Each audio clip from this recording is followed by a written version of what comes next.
Hello everyone, welcome back to our channel future study. तो guys, इस video में जो आपकी हिस्ट्री सब्जेक्ट है जी में, इसके most important question with answer आपको हम बताने जा रहे हैं। और ये सेमेस्टर 5th स्टूडेंट के लिए ऑल यूजी कोर्स, चाहे आप बीए प्रोग्राम के हो या ऑनर्स स्टूडेंट हो, बीकॉम के हो, ये सभी के पास ही अगर ये सब्जेक्ट आपने लिया है हिस्ट्री में, तो इस सब के लिए most important question with answer की पीडीएफ एंड वीडियो होनी जा रही है। तो सब्जेक्ट आपको पता ही चलिए होगा, जो हिस्ट्री सब्जेक्ट है आपकी, और ये ड्यू एस और रेगुलर एनसीईआरटी सभी स्टूडेंट के लिए होने जा रही है। अभी तक आपने हमारा टेलीग्राम व्हाट्सएप ग्रुप ज्वाइन नहीं किया तो कर सकते हैं, लिंक आपको डिस्क्रिप्शन बॉक्स में मिल जाएगा, जिसमें आपको लेटेस्ट अपडेट मिलते रहते हैं। ठीक है, तो सिलेबस की बात की जाए तो देख सकते हैं सिलेबस आपका ये वाले क्वेश्चन होने वाला है। टोटल 9 चैप्टर आपके सिलेबस है। अगर किसी भी स्टूडेंट को इस पीडीएफ को परचेज करना है, टोटल इसमें देखिए 16 इंपॉर्टेंट क्वेश्चन आपको देखने को मिलेंगे, question with answer. Her chapter से 1 से 2 क्वेश्चन लिए गए। और एक चीज़ और आपको बता दें, 16 क्वेश्चन में से ना आपके पेपर में 6 से 7 क्वेश्चन है कि जो आपको देखने को जरूर मिलेंगे। ठीक है, तो आपको पेपर में सिर्फ 5 क्वेश्चन अटेंड करने होते हैं। 10 क्वेश्चन आता है, जिसमें से आप 5 क्वेश्चन करके पास आउट हो सकते हैं। इसमें हमने 10 क्वेश्चन ऐसे बताए जो मोस्ट इंपॉर्टेंट उस क्वेश्चन के आगे लिखा है। अगर आप 10 क्वेश्चन भी करके जाते हैं ना, जिसमें से आपके पेपर में 5 क्वेश्चन जरूर देखने को मिलेगा, और आप 5 क्वेश्चन करके पेपर में पास आउट हो सकते हैं अच्छे नंबर से। तो देखिए, जो क्वेश्चन है क्या क्या है, क्वेश्चन कैसे आपको पीडीएफ में लिखे गए, आंसर क्या है, वो सभी आपको एक एक करके हम बताते हैं। ठीक है, तो देखिए चैप्टर आपका फर्स्ट है, उसके अकॉर्डिंग क्वेश्चन जो आपका बनता है, साम्राज्यवाद और उपनिवेशवाद से आप क्या समझते हैं। पहले आपको बताना है इन दोनों से समझते क्या है। फिर जो साम्राज्यवाद के कारण उदाहरण सहित समझाइए कि इसके जो कारण क्या क्या वो आपको बताने हैं। ठीक है, तो इस टाइप से क्वेश्चन है, ये क्वेश्चन नंबर फर्स्ट है। इसके बाद क्वेश्चन नंबर सेकंड देखते हैं। 1929 की महामंडी के कारण और प्रभाव क्या थे। तो सबसे पहले आपको इसके कारण बताना है, इसके प्रभाव भी बताना है।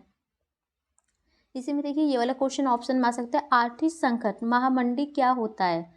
1929 का आर्थिक संकट महामंडी के कारण और प्रभाव का वर्णन कीजिए। तो ये देख सकते हैं, ये क्वेश्चन सिंपल पूछा गया, थोड़ा क्वेश्चन घुमा के। इस टाइप से ही पेपर में क्वेश्चन आता है, कोई सा भी आ सकता है, आंसर यही सेम लिखना है। देख लीजिए, इसके आगे हमने इंपॉर्टेंट लिख रखा है, तो मतलब ये मोस्ट इंपॉर्टेंट क्वेश्चन। इस टाइप से आपको 10 क्वेश्चन देखने को पूरी पीडीएफ में मिलेगी, और क्वेश्चन को साथ के साथ आपको लिखते हुए चलना है। ठीक है, सिर्फ पीडीएफ को हिंदी मीडियम स्टूडेंट के लिए बनाया गया है, और ये पॉइंट टू पॉइंट आंसर है पूरा। देख सकते हैं, आपको यहाँ पर सब कुछ आपको देखने को मिल जाएगा, और जिससे आपको अच्छे से ये याद भी पॉइंट हो जाएंगे। अब जो आपका क्वेश्चन थर्ड देखिए, पूंजीवादी औद्योगिकरण की मुख्य विशेषता पर चर्चा करें। इसका आधुनिकता से क्या संबंध है। सबसे पहले आपको इसके बारे में बताना, फिर जो आधुनिकता है इससे संबंध बताना है। ठीक है, क्वेश्चन नंबर थर्ड है। इसके बाद जो नेक्स्ट क्वेश्चन बनेगा, 4 बनेगा, देख लीजिए। जो चैप्टर सेकंड है उसके अकॉर्डिंग ये क्वेश्चन लिया गया है। ये भी क्वेश्चन आपका इंपॉर्टेंट है। प्रथम विश्व युद्ध के कारण, प्रभाव तथा परिणाम को स्पष्ट कीजिए। प्रथम विश्व युद्ध में मित्र राष्ट्र के विजय के प्रमुख कारणों का वर्णन कीजिए। तो इसमें आपको क्या बताना है, इसके कारण, प्रभाव प्लस परिणाम बताने हैं। ठीक है, इंपॉर्टेंट क्वेश्चन है, याद कर लीजिएगा। तो ये पॉइंट आप देख सकते हैं, आंसर आपको यहाँ देखने को मिल जाएंगे। इसके बाद जो आपका चैप्टर कह रहे हैं, सॉरी, क्वेश्चन नंबर जो 5 है, इंपॉर्टेंट क्वेश्चन है, ये भी देखिए। राजसंघ की उपलब्धि, सफलता असफलता कारण को विस्तार से बताइए। तो सबसे पहले आपको बताना है कि जो ये सफल कैसे हुआ, असफल कैसे हुआ, इनके क्या क्या कारण, तो वही बताना है। ठीक है, तो यही क्वेश्चन सेम है, तो देख सकते हैं क्वेश्चन नंबर 5 भी इंपॉर्टेंट है। इसके बाद जो आपका नेक्स्ट क्वेश्चन है, क्वेश्चन नंबर 6 है। ये क्वेश्चन ज़्यादा इंपॉर्टेंट है, जब भी आप देख सकते हैं क्वेश्चन को आप साथ के साथ लिखते हुए चलना। तो इनके जो सूत्र थे वो आपको यहाँ पॉइंट देखने को मिल जाएंगे। ठीक है, क्वेश्चन आप देख लीजिए। इसके बाद जो नेक्स्ट क्वेश्चन आपका चैप्टर थर्ड से लिया गया है, ये भी मोस्ट इंपॉर्टेंट क्वेश्चन है। देखिए, तो इसमें आपको जो अक्टूबर 1917 में जो रूस है वो क्या था उसके बारे में बताना है। जो इसकी क्रांति होते हैं, पहले तो आपको बताना है ये सब समझते हैं क्या, इसके परिणाम क्या थे, क्रांति के कारण क्या थे, प्रभाव क्या थे, इसकी व्याख्या करनी है। तो इसी में देखिए कि जो अक्टूबर की क्रांति के कारण और परिणाम का वर्णन कीजिए। तो ये इस टाइप से क्वेश्चन घुमा घुमा के तीनों में से किसी भी टाइप से पूछा जा सकता है। ठीक है, तो क्वेश्चन मोस्ट इंपॉर्टेंट है, याद रखिएगा। तो ये इसके क्रांति के कारण भी आपको यहाँ देखने को मिल जाएंगे, इसके परिणाम भी देखने को मिल जाएंगे, इसके प्रभाव के अकॉर्डिंग भी पॉइंट आपको देखने को मिल जाएंगे। तो क्वेश्चन लॉन्ग है, लेकिन आपके पेपर में आ सकता है। ठीक है, फिर आपका चैप्टर 4 है, इसके अकॉर्डिंग क्वेश्चन देखिए। समाजवाद और साम्यवादी अंतर्राष्ट्रीय से आप क्या समझते हैं। समाजवाद और साम्यवादी अंतर्राष्ट्रीय में अंतर को स्पष्ट कीजिए। पहले आप बताएंगे इन दोनों से समझते क्या, इन दोनों में अंतर क्या है वो आपको बताना है। ठीक है, तो यहाँ पर हमने लिखा है, इससे क्या समझते हैं पहले तो आप क्या होता है, फिर इन दोनों में जो अंतर के पॉइंट आप देख सकते हैं। अब आपका चैप्टर 5 आगे, इसके इम्पोर्टेंट क्वेश्चन देखिए। फ्रांसीवादी के सिद्धांत का संक्षिप्त वर्णन कीजिए तथा मुनोसिन के गृह नीति और विदेश नीति का प्रभाव किस प्रकार से प्रभावित करता है। तो सबसे पहले आपको बताना है कि जो इनके सिद्धांत क्या थे, फिर इनकी जो विदेश नीति है, इनके प्रभाव क्या क्या पड़े, ये सब इसके पॉइंट बताने हैं, ठीक है।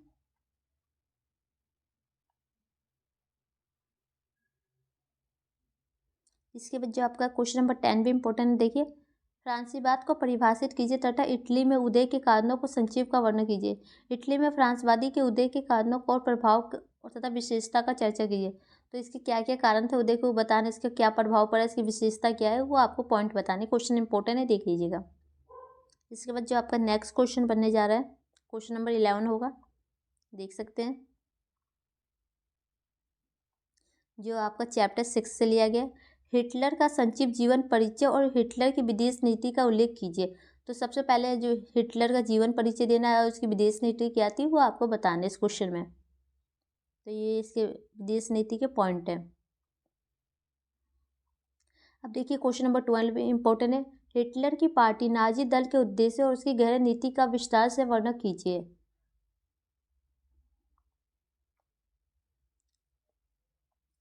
इसके बाद क्वेश्चन नंबर 13 देखिए। जर्मनी में नाजीवाद का उदय के कारण क्या थे। तो इनके जो उदय के कारण थे वो आपको बताने हैं, ये पॉइंट आपके।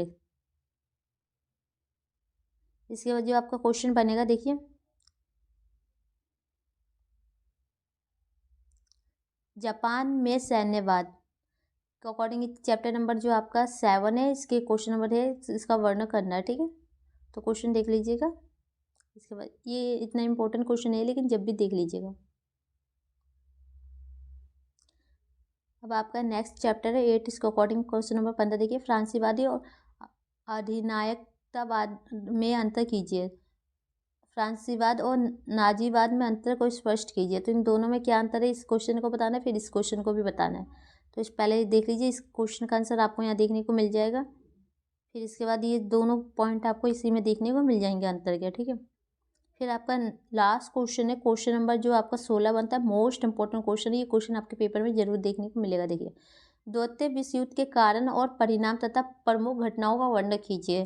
द्वितीय विश्व युद्ध की प्रमुख घटनाओं का वर्णन कीजिए। तो इस टाइप से क्वेश्चन आ सकता है, ठीक है। क्वेश्चन आपको बता दिया, परिचय लिखना है, फिर इसके कारण के पॉइंट लिखने हैं, फिर इसके बाद आप देख सकते हैं इसके जो परिणाम हैं, फिर इसके जो प्रभाव कह सकते हैं, इसकी घटनाएं कह सकते हो।